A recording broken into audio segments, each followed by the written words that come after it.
El gran zar que llevaría a Rusia a una nueva era, Pedro I, comienza su reinado en circunstancias poco prometedoras.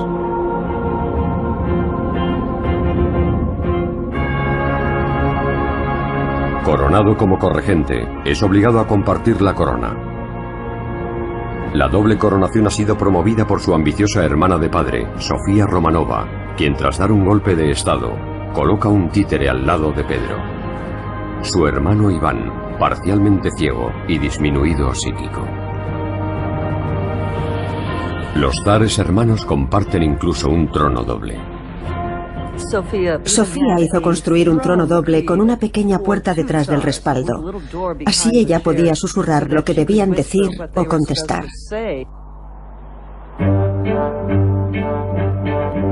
Los jóvenes zares heredan un extenso reino de más de 8 millones de kilómetros cuadrados. Sus 8 millones de habitantes viven en una edad oscura en la que la Iglesia Ortodoxa rusa controla el conocimiento y la educación.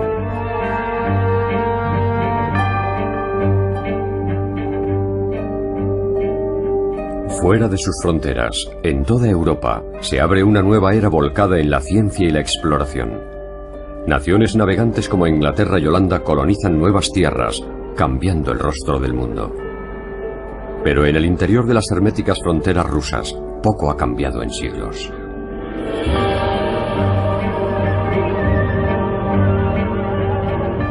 Rusia no había vivido el Renacimiento, la Reforma Protestante o la Revolución Científica del siglo XVII. No tenía universidades y apenas contaba con artes seculares. Estaba aislada. Los rusos sabían muy poco del mundo exterior. El Kremlin es la sede del poder. Una fortaleza de piedra en el corazón de Moscovia, la ciudad sagrada de Moscú, donde se espera que estudie Pedro. Moscovia representa el retraso, el estancamiento, la religiosidad. A Pedro le disgustaba enormemente. Mientras sus hermanos Iván y Sofía permanecen en Moscú, Pedro establece su residencia en las afueras de la antigua capital. En vez de estudiar en las catedrales, convierte los jardines de un viejo palacio de verano en un campo de entrenamiento militar. Pedro elige mercenarios extranjeros como maestros. Tiempo después, hombres como el general Patrick Gordon, un veterano de guerra escocés, le ayudarán a construir un ejército formado por centenares de hombres y jóvenes campesinos. A casi todos los niños les gusta jugar a los soldados.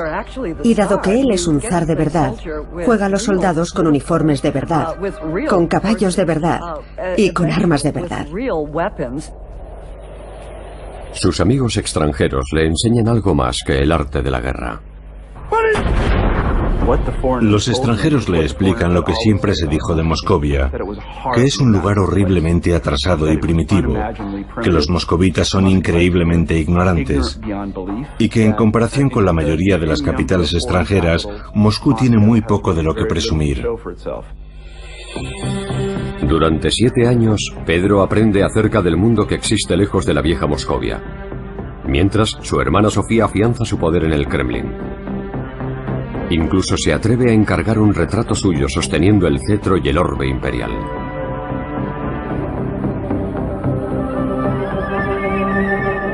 A los 17 años, Pedro, que ya mide más de 2 metros, comprende que debe eliminar a Sofía antes de que ésta le arrebate el trono para siempre.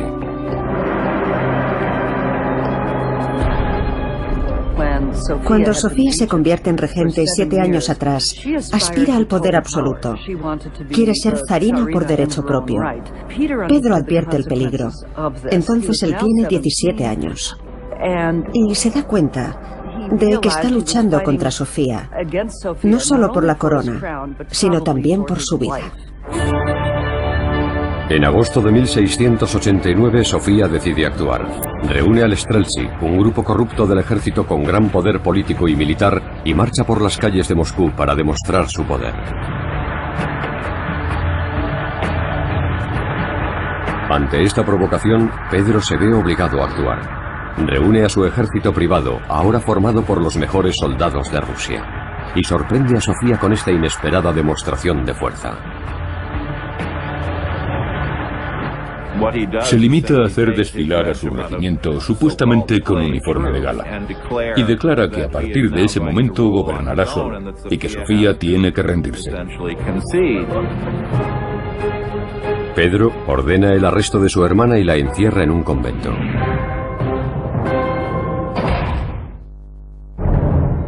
Pocos meses después, en 1690, el zar Pedro tiene un hijo, Alexis el Zarevich, diminutivo en ruso de zar.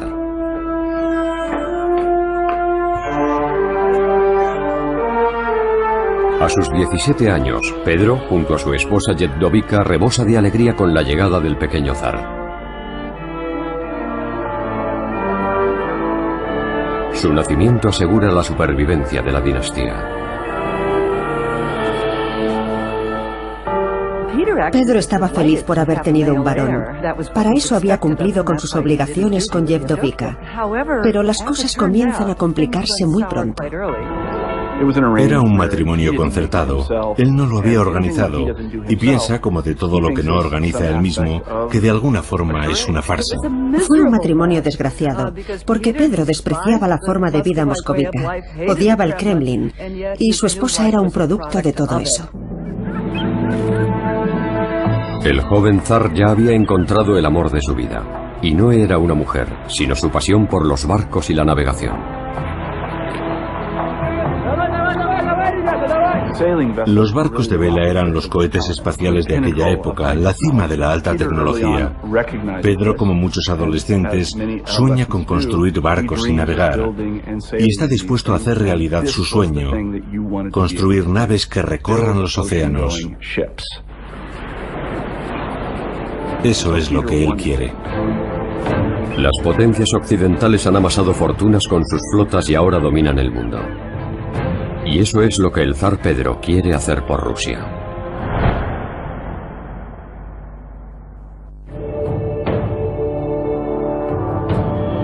En el norte, su imperio se extiende a lo largo de casi 6.500 kilómetros de costa, pero limita con el gélido Ártico. Y no posee un solo puerto abierto a las aguas europeas. Sin salidas al mar ni al oeste ni al sur, Rusia vive aislada de las rutas comerciales. Pedro quiere un puerto y grandes navíos que traigan riqueza y poder. Esa tecnología, esa habilidad para viajar a nuevos mundos que Pedro había imaginado, solo podía alcanzarse con barcos capaces de atravesar océanos. Rusia carecía de ellos y Pedro quería tenerlos. Pedro se propone llevar la frontera rusa hasta el mar. Para ello necesita conquistar un puerto. Y hay un objetivo evidente: el puerto otomano de Azov.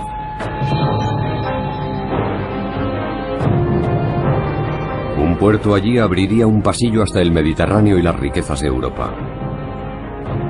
Pero el Mar Negro y la costa que lo rodea pertenecen al imperio más poderoso de la región: los turcos otomanos. Los otomanos dominan el mar y las rutas comerciales desde hace más de 3 siglos. Ahora Pedro quiere un trozo del pastel. En 1695 el zar lanza su cruzada. Su ejército avanza por tierra y ataca la fortaleza de Azov. Pero los barcos otomanos representan una ventaja decisiva.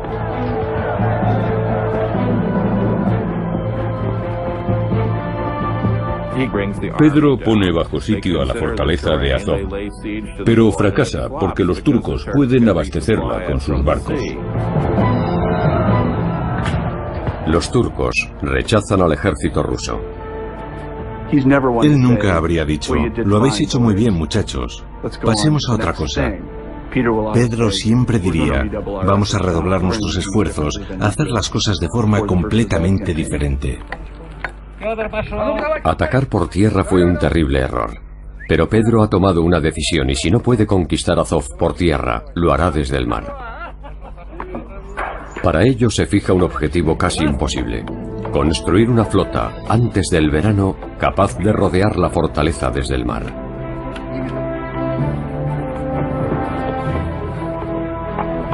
Y recluta a casi 30.000 hombres para que trabajen en sus astilleros.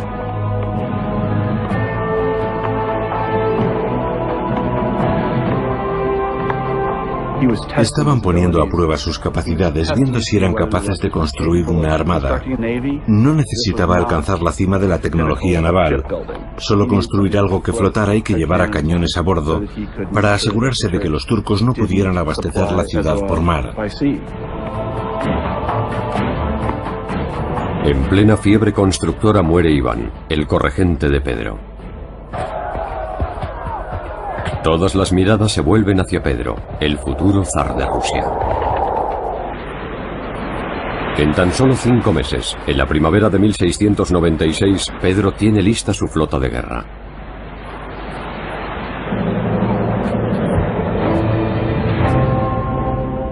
Ese verano sus galeras bloquean el puerto turco de Azov, listas para lanzarse al ataque.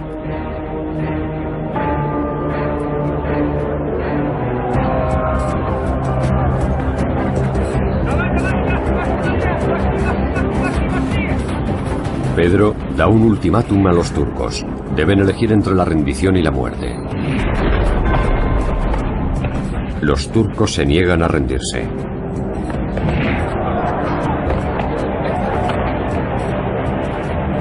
Pedro se coloca en primera línea y ordena abrir fuego.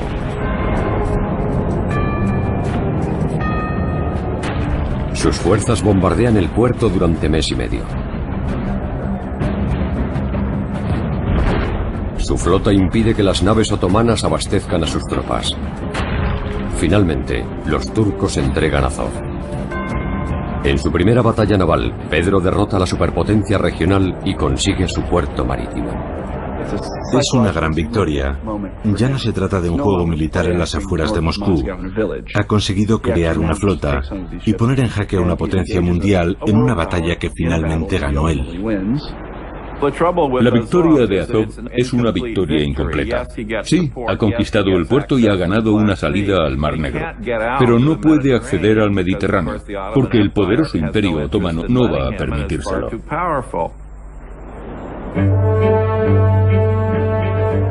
Su flota está encerrada en Azov, aislada de Europa por una serie de angostos estrechos. Puntos de control fuertemente vigilados por el ejército otomano. Pedro necesita aliados poderosos para romper el bloqueo, conseguir que los europeos se pongan de su parte.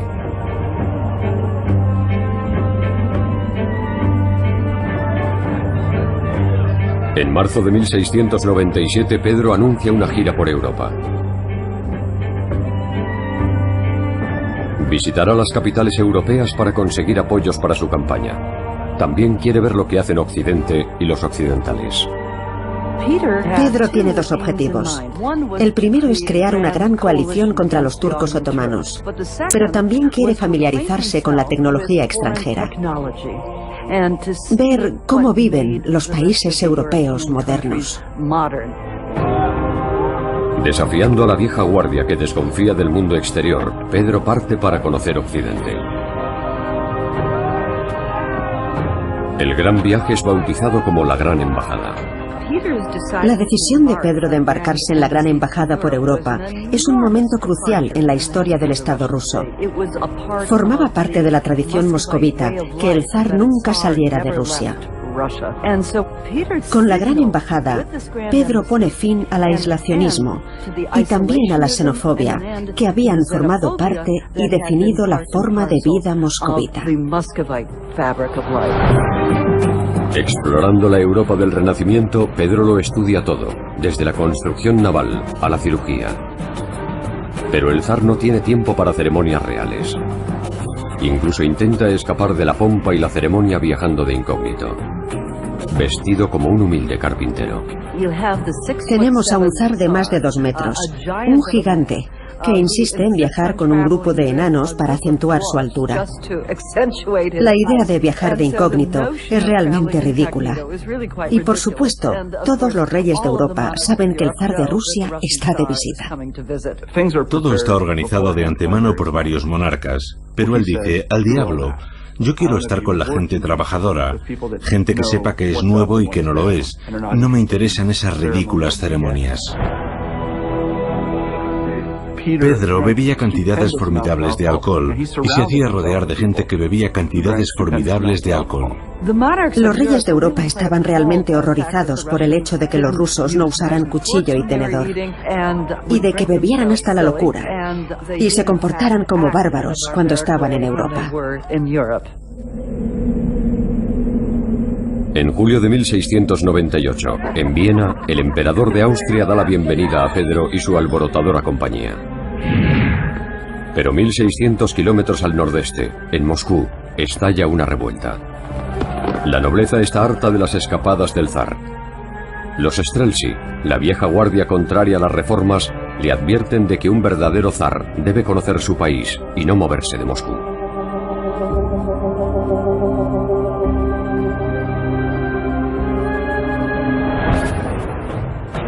Pedro vuelve apresuradamente a Rusia.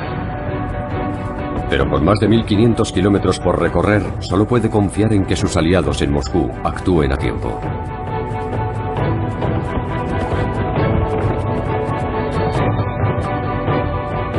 El general Patrick Gordon, tutor militar del zar en su infancia, concentra el antiguo ejército de Pedro en las afueras de Moscú y se enfrenta a los rebeldes. En menos de una hora, aplasta la rebelión.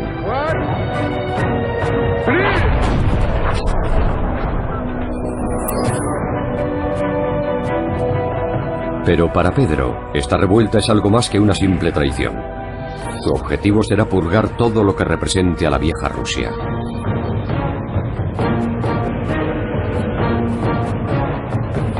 Más de 1 millar de los Streltsy son enviados a prisión.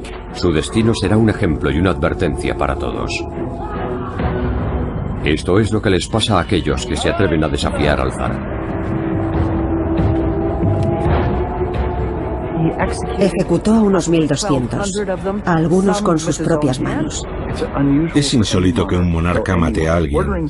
Ordenar una ejecución, mancharse las manos de esa forma es una cosa, pero hacerlo tú mismo, eso es muy diferente. Impone castigos despiadados, pero también inicia reformas rápidas y profundas. Pedro inicia toda una serie de cambios y reformas.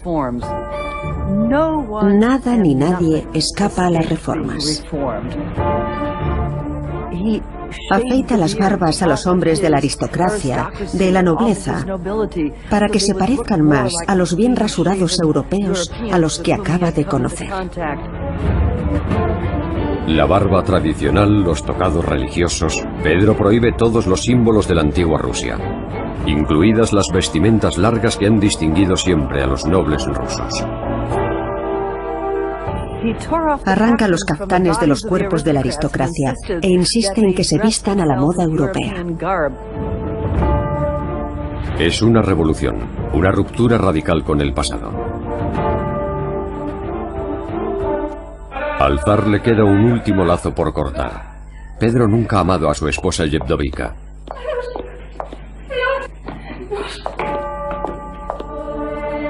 Comparada con las sofisticadas mujeres occidentales, ella le avergüenza con sus antiguas costumbres. Pedro la condena a vivir en un convento.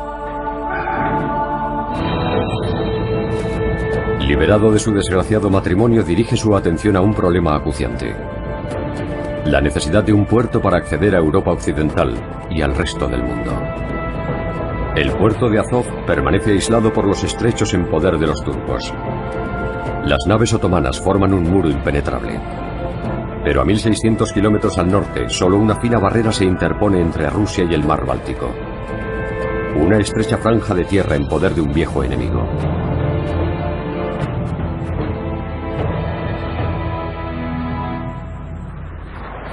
Pedro comprendió muy pronto que si quería conseguir para Rusia el estatus de gran potencia, tendría que retar a Suecia. Y decide que eso es lo que tiene que hacer para poder controlar el Báltico y convertir a Rusia en una gran potencia europea. Suecia domina el norte de Europa. Su ejército es temido y su armada la dueña del Báltico. Pero Pedro no duda en enfrentarse a todo ello. Los suecos son peligrosos. A ningún ruso sobrio se le habría ocurrido pensar en derrotarlos en una guerra. Pedro, decidido, reemplaza al antiguo Streltsy por un nuevo ejército de 40.000 hombres. Y cuenta con la inexperiencia del jovencísimo rey sueco. Un nuevo rey acababa de subir al trono en Suecia. Carlos XII solo tenía 15 años. Y Pedro pensó que aquello debilitaría a Suecia. No contaba con que aquel chico resultaría ser un genio militar. En septiembre de 1700, Pedro lanza su ataque. Las tropas del zar sitian la piedra angular de los suecos en el Báltico, la fortaleza de Narva. Los rusos rodean la fortaleza, impidiendo la llegada de los suministros vitales. Durante 2 meses, las tropas de Pedro aguardan a que los aislados suecos se rindan. Pero el rey Carlos no piensa en rendirse y lanza un ataque sorpresa.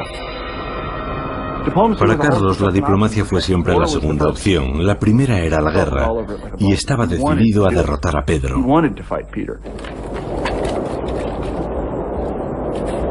Las tropas de Carlos son 4 veces inferiores en número, pero una ventisca cegadora sopla a su favor ocultando a sus escasas fuerzas. Los soldados suecos surgen de la nieve, sorprendiendo a las tropas de Pedro con la guardia baja.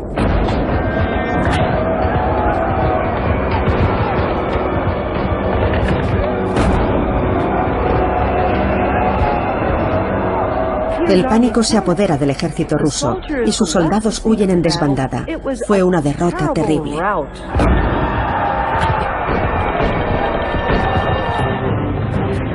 El gran plan de Pedro para controlar el Báltico parece haber terminado. El ejército ruso está destrozado, y para el rey Carlos, Moscú es el próximo objetivo. Pero la fácil victoria de Narva convence al rey sueco de que los rusos nunca serán una verdadera amenaza.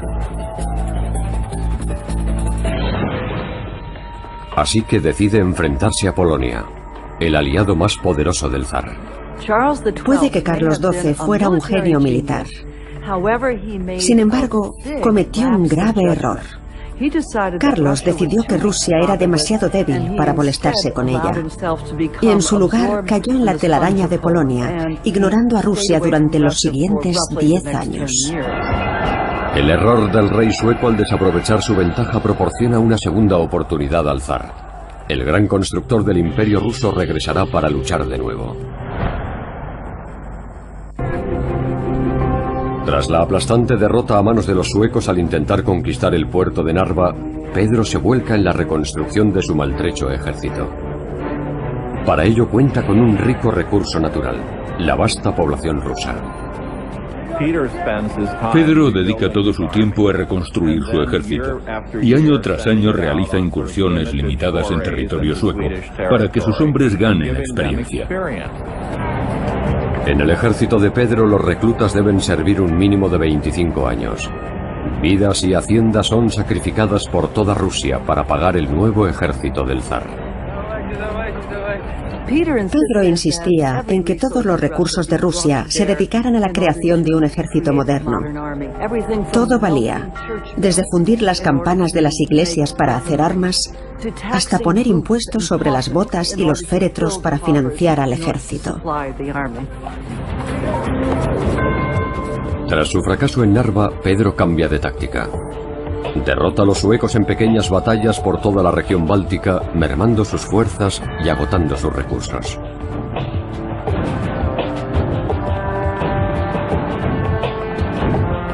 Con su enemigo, el rey Carlos empantanado en Polonia, Pedro captura el último bastión enemigo que le separa del mar: el puerto sueco de Nyenskans. Esta victoria abre la puerta al sueño de Pedro. El zar ruso afianza su presencia en las orillas del Báltico. 4 días después, en la desembocadura del río Neva, el zar y sus hombres clavan la bayoneta en el barro y comienzan a cavar. Construyen una nueva fortaleza y el corazón de una nueva ciudad, bautizada en honor al santo patrón de Pedro, San Petersburgo. Nace así la nueva ventana de Rusia al mundo. Una ciudad modelo erigida sobre una ciénaga infestada de enfermedades.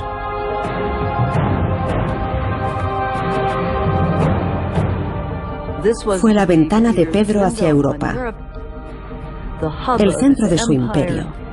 Sería una fortaleza, un puerto marítimo, y se convertiría en el centro de su gobierno. La idea era irradiar esa cultura europeizada desde San Petersburgo a todos los rincones del imperio. Construyó una ciudad a la manera occidental. Sus habitantes vestirían como los occidentales, asistirían a bailes y se afeitarían como occidentales. Los primitivos rusos se convertirían en buenos europeos del norte, y San Petersburgo sería el lugar en el que eso ocurriría.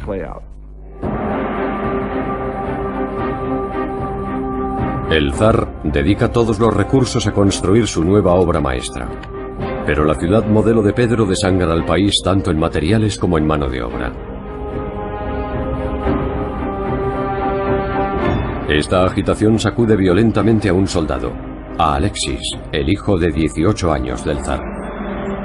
Aferrado al pasado y al recuerdo de su madre moscovita, Alexis representa todo aquello que Pedro quiere cambiar.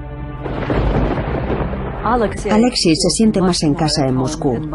En realidad desprecia San Petersburgo. Desprecia a la marina, desprecia al ejército y también las políticas pro-occidentales de su padre. Su resistencia aviva el deseo de su padre de cambiar a su hijo. Pedro piensa que el futuro de Rusia depende de que consiga convertir a su hijo en un hombre moderno. Pedro llama repetidamente a su lado a Alexis y le propone distintas tareas. Y lo prepara, o hace que lo preparen, para que tenga la formación necesaria para ocupar algún día el lugar de su padre. Alexis no muestra ningún interés por todo eso. Piensa que es aburrido y desagradable, y se limita a obedecer las órdenes, nada más. En 1708, el zar encomienda a su renuente aprendiz una misión militar vital: defender la ciudad sagrada de Moscú de una invasión.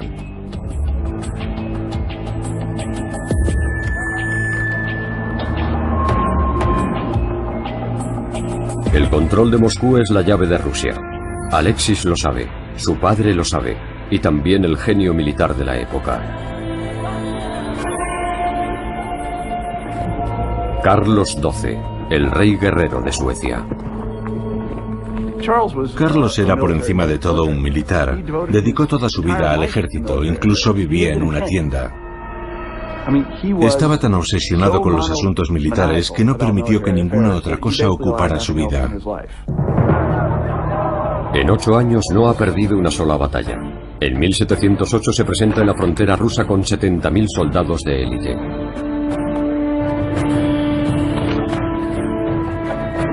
Tras la aplastante victoria sobre Rusia 8 años antes, el sueco se prepara para dar otra lección al zar. Pero en esta ocasión sus tropas han soportado un largo y duro invierno. El peor que se recuerda. El 17 de junio de 1709, Carlos pasa revista a sus tropas. Ha ganado todas las batallas importantes sin sufrir una sola herida, tan solo una pierna rota. Pero hoy su suerte termina.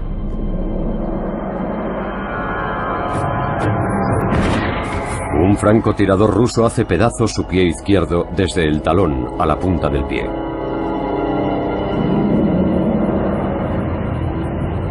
Diez días después se enfrenta a la batalla más importante de su vida atrapado en una camilla. Y lo que es peor, sus agotadas tropas están en inferioridad de 2-1. Los rusos juegan en campo propio y se enfrentan a un ejército diezmado. El 28 de junio, en la batalla de Poltava, la infantería del zar rechaza el ataque enemigo. Los suecos comienzan a tambalearse. A mediodía se baten en retirada. Lo que pasó en Poltava fue que los suecos estaban muy lejos de sus bases de suministros y estaban exhaustos. Pedro aprovechó esa circunstancia que él conocía para atacar a sus enemigos en Poltava, y fue una derrota terrible para los suecos. El rey Carlos es alejado de la carnicería. Su invencible ejército yace en el campo de batalla. La supremacía sueca ha terminado. Esta derrota dejó muy claro que Rusia había ganado la Gran Guerra del Norte. Fue una auténtica conmoción para Suecia y su rey, pero también para el resto de Europa. Todos comprendieron que había un nuevo y poderoso miembro en la familia de las naciones europeas. La victoria de Poltava cambia el equilibrio de poder en Europa. Con una cabeza de playa por fin segura, el siguiente objetivo de Pedro demostraría ser un reto mucho más duro: asegurar su legado, convirtiendo a su hijo en un digno sucesor. Era un joven que no había mostrado interés por nada, salvo en rememorar los antiguos tiempos y el clásico estilo de vida moscovita. Y Pedro estaba empezando a perder la paciencia con Alexis. En el otoño de 1711, Pedro prueba una nueva táctica para modernizar a Alexis: casarlo con una mujer occidental. Lo que hizo Pedro fue casarlo, para que madurara, para prepararlo para las responsabilidades de la corona. La novia, Charlotte, procede de la provincia alemana de Brunswick-Wolfenbüttel. Su noble familia está emparentada tanto con la realeza austríaca como con la británica. El zar Pedro establece así una alianza entre la nueva Rusia y dos grandes potencias occidentales. Y si el matrimonio no consigue hacer cambiar a Alexis, Pedro tiene otra opción: engendrar un nuevo heredero con su nueva esposa.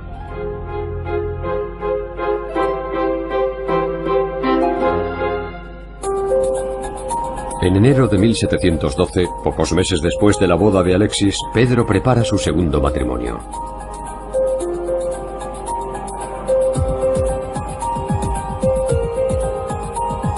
Su prometida, Marta Skabronska, es una campesina de la región báltica a la que conoció en los campamentos del ejército durante los primeros días de la guerra con Suecia.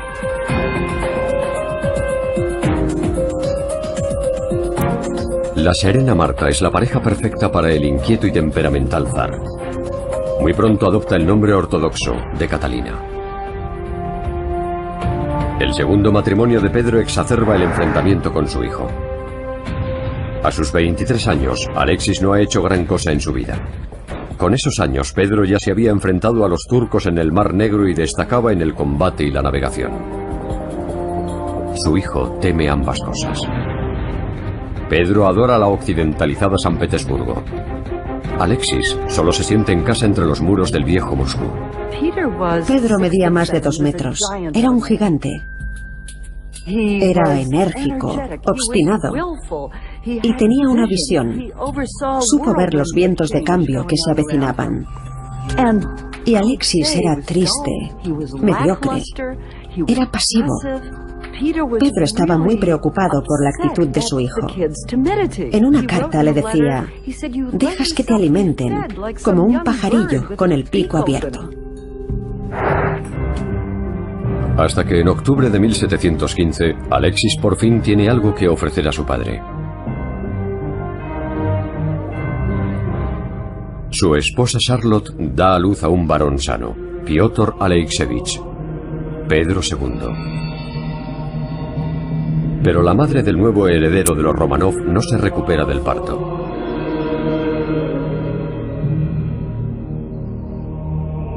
Cuatro días después del nacimiento de su hijo, Charlotte muere. La muerte de Charlotte, elegida por el zar como nuera, conduce a Pedro y a Alexis a un punto de ruptura. Durante el funeral de Charlotte, el zar da un ultimátum a su hijo.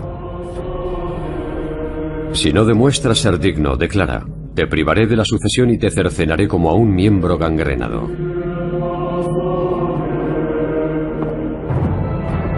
Pocos días después, Pedro da otra sorpresa a Alexis. La nueva esposa del zar, Catalina, también da a luz a un varón, Piotr Petrovich. De repente, el zarevich Alexis tiene dos rivales por el trono de su padre, su propio hijo y su nuevo hermano.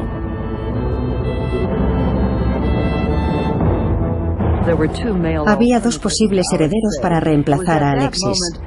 Es entonces cuando Pedro intenta que su hijo acceda a convertirse en soldado o en marinero para que aprenda a ser un verdadero zar. Y finalmente, Alexis se ve forzado a decir: no puedo hacerlo, renuncio a mis derechos al trono. Alexis suplica ser eliminado de la línea de sucesión. Hay que tener mucha fuerza interior para decirle eso a tu padre, el gigante de 2 metros que había transformado el país. Decirle: verás, me parece que no sería lo mejor, ni para mí ni para Rusia. Pero rendirse nunca ha sido una opción para Pedro. Si el hijo del zar rechaza su primogenitura, eso podría socavar todo lo que Pedro ha conseguido. Intentó convertirlo en un pequeño soberano y no funcionó. Alexis dijo: no me interesa. Pedro no podía concebirlo. En agosto de 1716, Alexis sucumbe ante la presión y huye. Incapaz de satisfacer las exigencias de su padre, el príncipe abandona Rusia.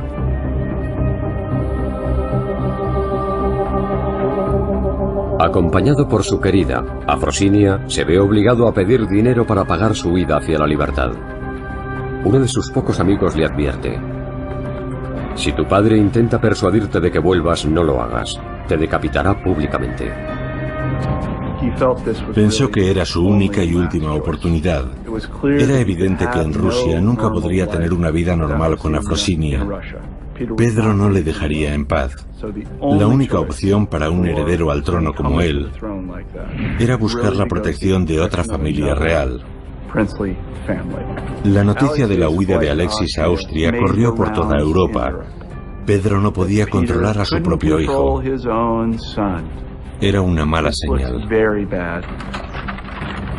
Pedro considera la huida de Alexis y su petición de refugio a otro monarca como una especie de traición. Es entonces cuando empieza a sospechar que tal vez su hijo y sus amigos, gente que añora la antigua forma de vida moscovita, van a intentar derrocarle o asesinarle.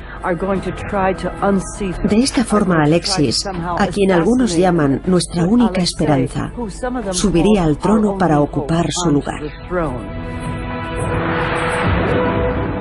Los enemigos de las reformas de Pedro consideran a Alexis la única esperanza de un deseado regreso al pasado.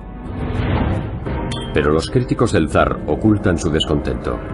Saben que la más mínima sospecha de traición será castigada con el martirio y la muerte.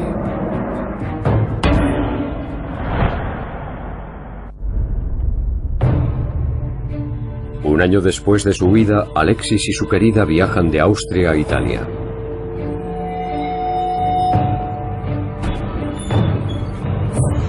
Un agente del zar Pedro, el conde Tolstoy, los encuentra en Nápoles. Allí entrega al sorprendido príncipe un ultimátum de su padre. Pedro le dice a Alexis que lo olvidará todo si vuelve a casa y se arrepiente de lo que ha hecho. Y Alexis, en un conmovedor momento de credulidad, decide creer en su palabra. No entiendo que tuviera ningún motivo para hacerlo. Él había visto cómo trataba su padre a todos aquellos a los que guardaba rencor o resentimiento, y no era agradable. Alexis vuelve lleno de confianza y esperanza, y es tratado de una forma absolutamente brutal, terrible. Alexis suplica a su padre que le perdone, que le permita llevar una vida sencilla en el campo con su querida. Pero el zar ni perdona ni olvida. Alexis, como legítimo heredero al trono, era una amenaza permanente para Pedro. Si éste moría, Alexis podría sucederle en el trono y deshacer todo lo que Pedro había intentado hacer. Pedro era un hombre orgulloso y desconfiado. Creo que nunca tuvo la más mínima intención de dejar que su hijo volviera a casa. Ya había decidido que era un traidor. Algunas voces comentaron que mientras estaba en la corte del emperador de Austria, Alexis había intentado reunir un ejército para invadir Rusia, derrocar a su padre y hacerse con el trono. Así que Alexis no era simplemente un cobarde que huía. Tras suplicar un ejército al emperador de Austria, incluso había pedido ayuda al peor enemigo de Pedro, el rey sueco Carlos XII. Pero apoyar al débil hijo del zar no era una apuesta aceptable para los enemigos de Rusia. Los austríacos no creyeron en ningún momento que fuera capaz de hacer algo así. El primer ministro le dijo al emperador austríaco: esta persona no es capaz de hacer ninguna de las cosas que intenta que acordemos. Desde un punto de vista psicológico, era una persona extraordinariamente pasiva, que cuando se despertaba por las mañanas no tenía ni idea de cuándo debía levantarse, ni qué debía hacer después. Y nadie podía imaginarle dirigiendo un ejército capaz de derrocar a su padre. Pedro somete a Alexis a un juicio por traición. Para garantizar el veredicto, el zar hace las veces de juez y acusador. La sentencia solo puede ser una: la muerte. Mientras Alexis siguiera con vida, sería una amenaza para Pedro y sus reformas.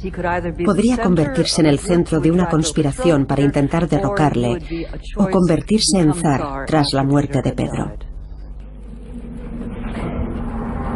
Pedro condena a su hijo a ser azotado con el nut, un látigo que desgarra la carne de los huesos. Alexis recibe 25 latigazos, suficientes para matar a un hombre.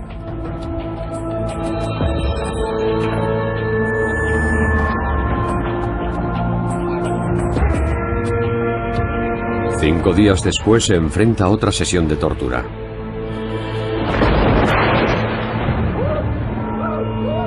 El 26 de junio de 1718, Alexis muere, un prisionero en la fortaleza de su padre. Pedro solo quería un hijo que continuara su legado, y Alexis solo deseaba un padre que le dejara vivir tranquilo. Ninguno de los dos vería su sueño realizado.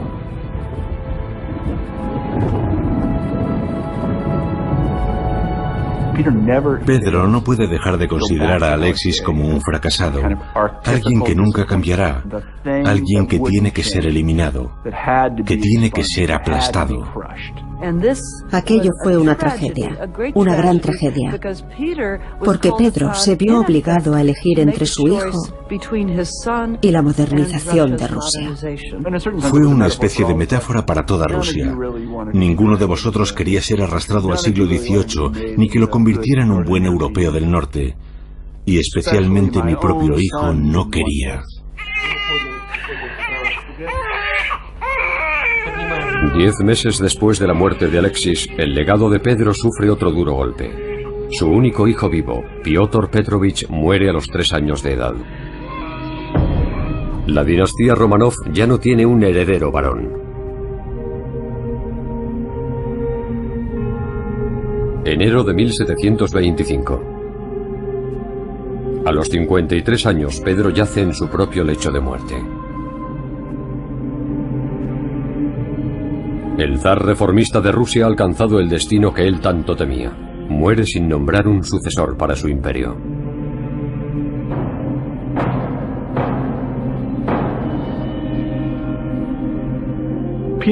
Pedro creó una situación en la que la sucesión era muy problemática.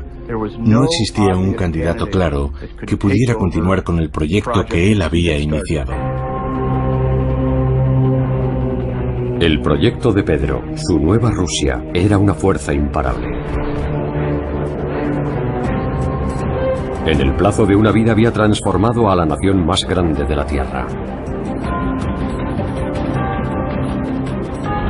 Obligó al mundo occidental a volver su mirada hacia el este y a admirar y temer al imperio ruso. Pedro fue uno de los grandes reyes de la historia rusa, tal vez el más grande. Y en lo que sí tuvo éxito fue en demostrar que una sola mente racional en posesión del poder absoluto, podía transformar todo un país, y más aún, toda una cultura.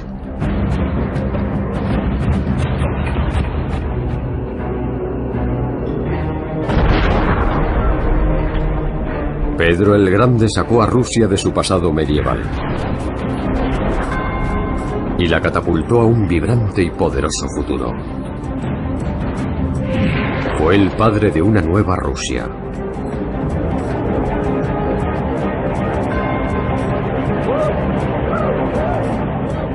Pero el precio fue el sacrificio de su propio hijo.